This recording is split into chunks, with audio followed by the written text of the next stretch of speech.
Yeah, I had to break that clip into two pieces. So one bit that I forgot to mention in the other clip was that yes, in order to get an octave, you divide string in all string instruments, whether it's a sitar or a guitar or a violin or a cello. You know, to get an octave, you basically divide the distance between the bridge and the nut into half. You get an octave, and if you half it again, you get another octave. If you divide the distance by a third, you get a G. From C to G, you get a perfect fifth. If you divide it by a 4, divided by 4, the length, you get a F here from C to F, a perfect fourth. Then divided by 5, you get a perfect third, major third. Then you divide it by 9, and you get a perfect second, major second.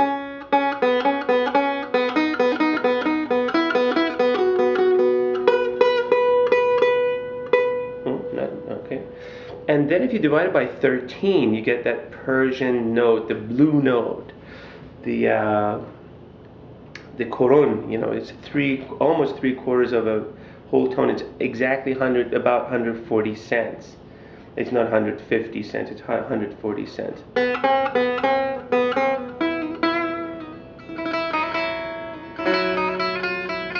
Here's another one. Here's another one. If I played the same melody just in the major scale, it would be.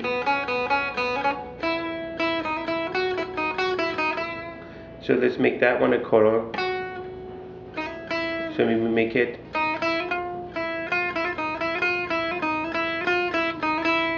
Instead of a major second.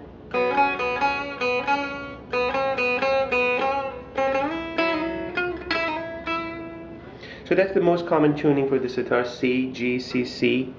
90% of the time that's what's used, maybe half tone or a whole tone below a tuning fork. And then another popular one that's used not as often is C, F, C, C. And then another one is C, G, D, D, so that the strings are just a perfect fourth apart. So usually it's either a perfect fifth and a fourth, or a perfect fourth and a fourth, or a perfect fourth and a fifth. Fifth and fourth, fourth and fourth. You never had fifth and fifth apart. So C, G, C, C, C, F, C, C, C, G, D, D, sometimes C, G, A, D. You know, you can do all kinds of funny things with these top strings for a drone effect. Let's see a simple melody. As far as the different modes that you could play with the sitar, well, the major and minor scale are pretty easy.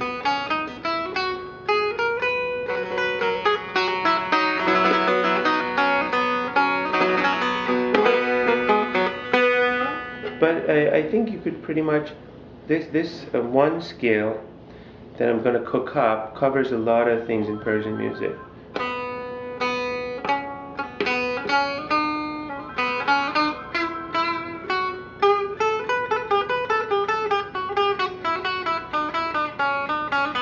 So it's C, D, C, D, E koron, F, G, A koron, B flat, and C.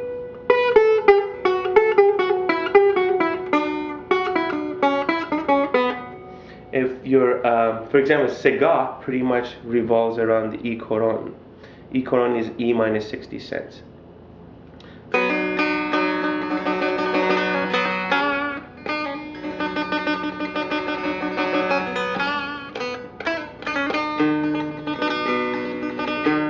So that's Sega. But if you take the same melody, the same scale pretty much, and you kind of focus yourself on the D note, you get Shur.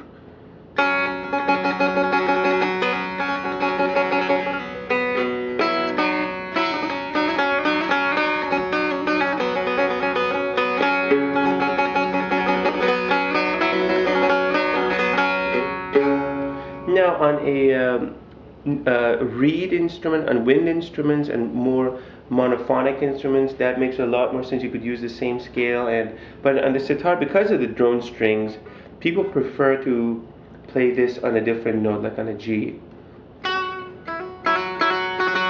just because the drone strings help you out focus on those notes. But if you technically were playing just on one string, this one scale could do it all.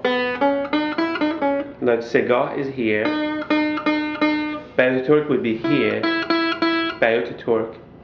Let's see, Abuata would be here, Nava would be here, Afshari would be here. Then here you would have Hejaz, Dashti,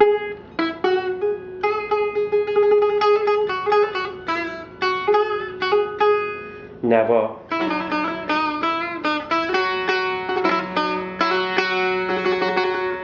Back to torque. If my string here was tuned to F, it would really help, but I'm going to just play it with one string.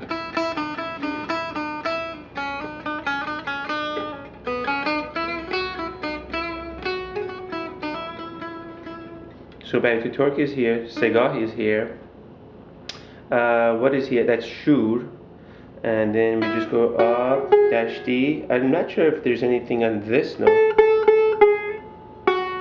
You could have accidentals, like here you could have a coron or a perfect.